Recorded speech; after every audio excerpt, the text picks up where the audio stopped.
Hello, hello. It's Eileen here, and I've got a quick update that I wanted to be sure to share with you before we dive into today's episode. The Resilience Room membership community is going to open its doors for new members Monday, July 28th through Friday, August 1st. If you've been thinking of joining us and want to be sure to be notified when we open, I want to encourage you to join the waitlist. You can do that at go.eileendivine.com/resilience room. That's go.eileendivine.com/resilience room. We only open our doors for new members a few times per year, so if you've been thinking about joining, this is a great time for you to do that. We would love nothing more than to welcome you into our amazing community. So again, you can find all the details and join the waitlist at go.eileendivine.com/resilience room. Okay, on to the episode. I hear stories from parents all the time who have a child in a school, and the school is not fully accommodating their child for one reason or another, and there is no academic progress being made. Their child's thinking brain is offline all day, just trying to survive that environment, so this is not possible. But then they make a change in the school or the classroom for a much better fit with great accommodations, and guess what happens? The academic learning takes off.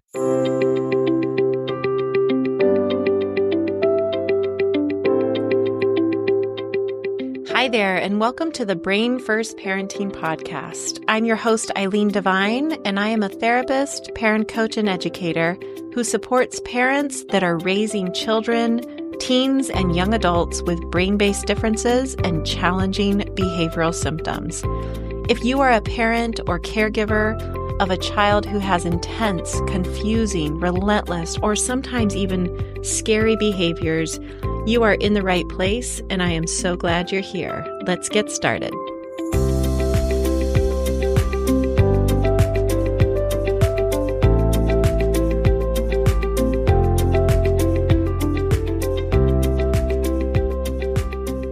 Hello, and welcome back to the Brain First Parenting Podcast, where we talk about what it means to parent and support an individual with brain-based differences and tricky, exhausting, sometimes challenging behavioral symptoms.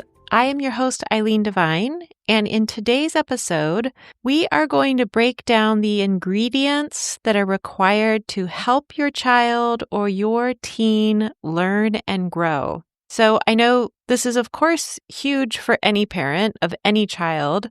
Many of us parents judge our worth as a parent based on how our kids are doing in terms of their learning and their growing and their maturing. We know this growth is essential for their well-being. I think that's probably why we judge ourselves so harshly when we feel it's not working or not happening as it should. Because we know that that's what people need. Kids need skills. They need to learn and grow and mature to be able to be adults who are independent and live meaningful lives and contribute to the world. But I know that for parents of kids with neurobehavioral challenges, this is a point of tremendous stress and worry when you see that your child or your teen is just not growing or maturing or learning skills in the way that their peers or maybe their siblings are, or the way that you imagine they would be at their chronological age. And you have no idea what more you can do about it because you have literally tried everything. So we're going to talk about that today. We're going to talk about how we all learn, how this process actually happens from a neuroscience perspective, and then what this means for your child or your teen who has a very unique neurobiology. So again, a brain that works differently and a fragile nervous system. But before we dive into the how, I want to clarify what we're actually talking about when we are talking about wanting our child or teen to learn and grow and mature, because I want to make sure that we're all on the same page there. When I talk with parents about what it is they truly want to teach their child, Rarely do we spend time talking about academic achievements, like growing in math skills or growing in reading skills. And it's not that those things aren't of importance to the parents I work with. Of course they are. It's just not their highest priority given the struggles that their child is having behaviorally. Okay. So instead, our conversations are much more focused on things like wanting their child to just learn to be a good person and to be able to fully engage with life and mature so that they function more independently in the world. These parents talk about things like wanting to teach their child that their actions actually have consequences. They impact others, they impact relationships, or along that line, wanting their child to learn what it takes to have meaningful relationships. That's where they really want to see their child grow and mature. They will sometimes share about how they desperately want their child or teen to develop their own internal moral compass. So really, really knowing the difference between right and wrong and being able to determine that on their own, not with constant input or oversight from their parent. Sometimes it's centered around really wanting their child to be able to grow in their ability to apologize and see what responsibility they need to take in whatever happened, and wanting them to grow in their ability to repair those relationships when they've done something or said something that's really hurtful. Which gets to another common hope that I hear expressed by the parents that I work with, which is how they want their child to learn how to take responsibility for their actions. This conversation with parents about how they want to help their child learn and grow and mature, it also sometimes leads to things that I think of as more along the lines of life skills. So things like learning to take responsibility for their hygiene, or contributing to the family by learning to do more chores around the house, taking care of their own needs, like getting a snack when they're hungry, right? Being able to move through their morning routine or their evening routines on their own. And you know what I also hear a lot from parents is really about wanting their child to learn how to just be in the world. So involved in activities and growing in their ability to engage with people instead of just at home on their device all day, right? So yeah, that's a really big concern that I hear from many parents I work with. And I'm guessing that many of you can relate to that. I'm guessing that you can relate to probably all of these or many of these that I've mentioned. These are all the areas that parents so badly want to see their child grow in, for understandable reasons. And when these things are happening, it's evidence that their child is maturing, and that understanding brings the parent a sense of relief. Things are going as they should, as we expected they would, right? But when they're not happening, it can bring a true growing sense of panic over time, especially when we feel powerless to do anything about it. Because we think as their parents, we're the ones that should be able to influence these things. Like if we can't help them learn and grow and mature in these areas, then who can, right? So it can feel terrible when we feel as though we have no control over our child's ability to grow in these areas and mature in these ways. Now, these same parents definitely also described to me the challenging behaviors that get in the way of these things happening. So that is a part of this equation. We're not ignoring that fact. But my point is that their goal isn't simply, I want my child to behave, right? At least not after we've been working together for a bit. And they've experienced this shift in their perspective. And they can really dig into what is my actual true goal, my actual hope for my child here. So here's a quick example of this shift that I'm talking about. A parent saying, I want my child to learn how to be a good friend so they can have deep and meaningful relationships in their life. And I know that in order for that to happen, they need to grow in their ability to perspective take or be more flexible or learn to inhibit their impulses when they get frustrated. Do you hear the difference? The goal is to see them grow in those skills that leads to this goal of having deep and meaningful relationships.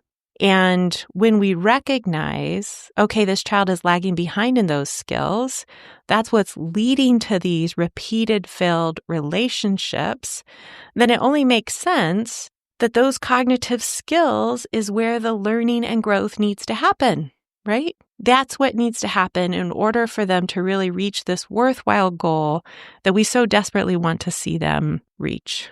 Punishing the behavior in some way, that surface behavior, will not get them there. That is not the path to helping them learn and grow. This distinction is so important. It's so easy and it's so common to get stuck at the behavior. It's our default lens. We talk about this all the time on this podcast, right? It's society telling us that kids who don't behave well need to be motivated to do better. That's when we try to use things like rewards and bribes or consequences or threats or shaming or isolation to try to force them to behave differently, which we're tricked into believing promotes learning and growth and maturity. So no wonder we're tired. No wonder it's not working, right? Because it's not about motivating them. They already want to do well. It's about their brain and their nervous system, and that's where your energy as parents is best spent to help them learn and grow. Always beginning by asking yourself, what lagging cognitive skills are making it hard for my child to be successful in this specific situation? And then from there, what do they need from me in terms of accommodations to support them in that specific skill? This is the essential ingredient, so to speak, that promotes what you so desperately want to see, that growth and that learning and that maturing over time.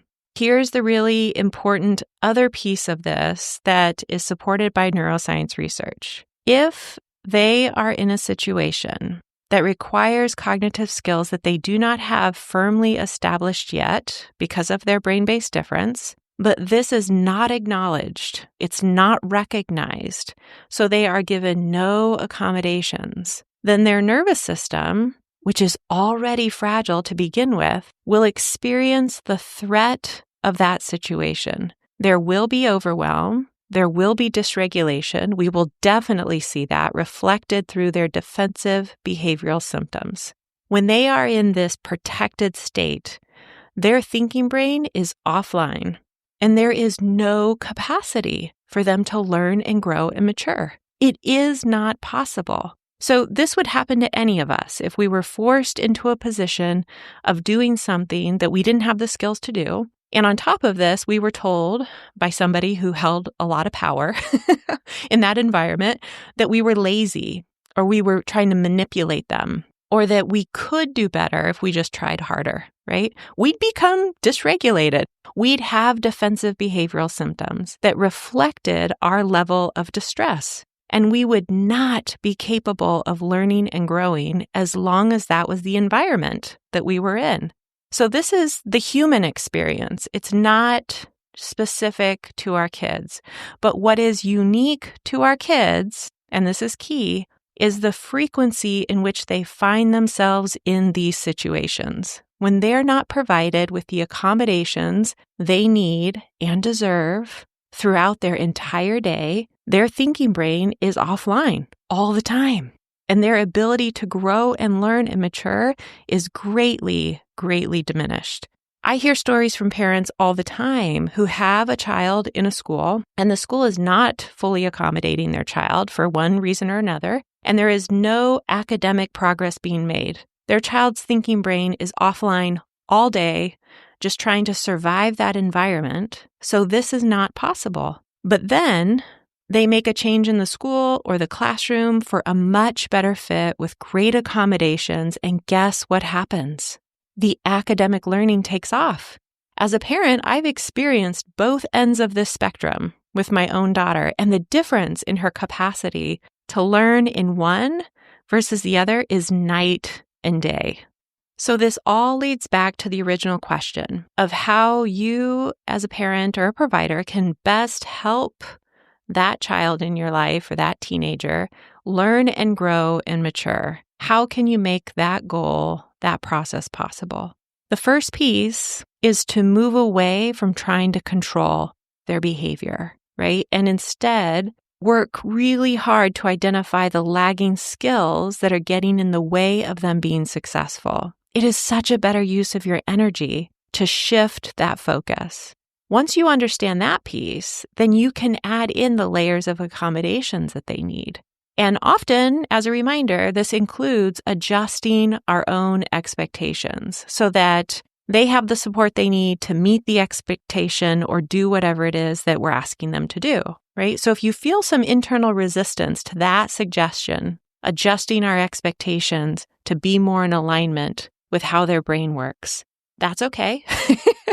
It's very normal. I want to encourage you to listen to episode 9 on this podcast. It's titled, Let Go of the Fear That You Are Over-Accommodating. And this fear of over-accommodating our kids, it's such a normal response to have as a parent. That's why I dedicated an entire episode to it. So I want you to be able to go listen to that when you're done with this one, and hopefully it will help you settle in to this idea of adjusting our expectations and what that actually means. Okay, once they have the level of accommodations that they need, then your child will be more settled, right? Which means their thinking brain will be online instead of in this constant state of dysregulation. And that is when they will be able to actually take in what you're teaching them, what you so desperately want them to learn, and you will start to see that growth happen over time.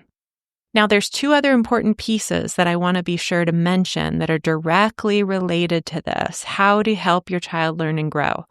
This learning and growth also happens when we accept the need to reteach, even the simplest things a bazillion times, right? Knowing the repetition is going to be far greater than we ever imagined.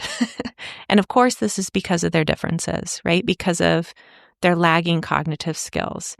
We also need to acknowledge that they will have on and off days in terms of their growth and their movement forward in different skills. This is so important to understand. And if you're not familiar with what I mean by this, I want to encourage you to go listen to episode 5 on this podcast, which is making sense of on and off days. So go listen to that one when you're finished with this one here. It's really critical to understand that concept as a parent or a provider. Okay, as we wrap up this episode, I want to encourage you, no matter if you are a parent or maybe you're in a professional role supporting these kids, I want to encourage you to take an honest look at where your energy is going right now. You desperately want your child to grow and learn and mature, whatever that means to you, right? So your heart is in the right place. Of course it is. Now, where is your energy going as you work to reach that goal? Is all of your energy spent trying to control your child's behaviors? And if so, what would it feel like for you to take a step back from the behavior and look upstream to the lagging skills that may need greater accommodating and support? And then focus all your energy there. Because when that happens, that is where your child can settle into their body, settle in their environment, and then those defensive behaviors diminish in intensity and in frequency, and then the learning and growing and maturing can begin. Thanks as always for listening in and for being here. Until next time, take care. Hey, real quick before we go, if you are on Instagram or Facebook and you have not yet hit that follow button for Eileen Devine and Brain First Parenting, that is where I hang out and share information every single day about the Brain First Parenting approach, as well as my upcoming workshops or free resources that I've created for parents just like you. It would mean the world to me if you join me on either one of those platforms. Thank you, and I look forward to seeing you there.